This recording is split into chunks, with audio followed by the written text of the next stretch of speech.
Good afternoon, Doug here again. Let's check out some of the exotic birds that we see every day here in Daytona Beach.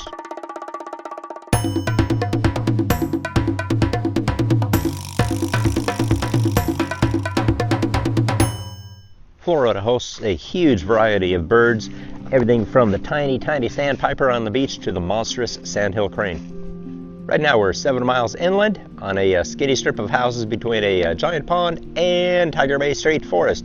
So the critter viewing here is excellent. We've got 2 Sandhill cranes sneaking up on me from one side and a 5-foot-long alligator in the pond right behind me. I owe you guys a lizard video one of these days.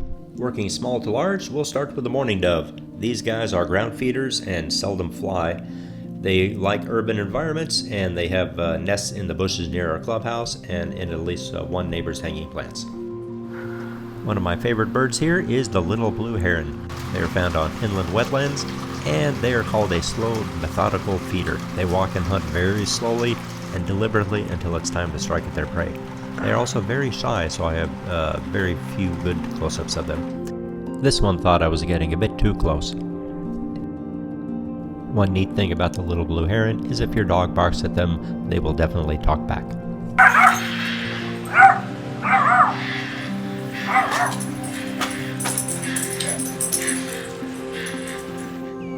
The white ibis is known for its curved bill and for its excellent teamwork as they gather in large flocks to scavenge for food. Here's a picture of one at the library I took a few weeks ago as he was eyeing my lunch. Hey, look, it's a tricolored heron. Oops, I got away. Weirdest of all is the Anhinga. This bird can tailor its buoyancy to float low with only its head above water or swim underwater to catch prey. While we watch from the lanai, these guys pop out of the pond after hunting, spread their wings in the sun, and dry off. Every day we see gangs of 4 to 10 wild turkeys roaming the neighborhood in tight groups. Apparently these big chunky birds roost in trees in the nearby forest at night. Note the iridescent feathers on these females here. Apparently the males are even more fabulous, but I have not seen any this week. Dexter enforces the counterclockwise flow around the pond for all birds. Here is the tall and stately great egret. It is often confused, especially by me, with the slightly smaller snowy egret. Like the heron, the great egret is a slow, methodical hunter, slowly scanning for food, then striking with its pointy beak. Every day we get to see egrets slowly walking our pond's perimeter looking for critters to eat. One novel team up we noticed last week is that a great egret and a little blue heron have been hanging out, flying, and hunting together near our pond.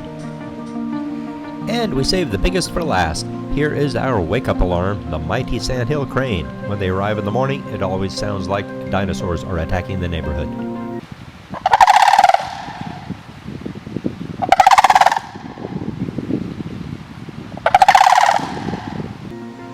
They are 4 feet tall and completely unimpressed by humans. If you walk up to take their picture, they won't flee or run away, they just stand there and stare at you.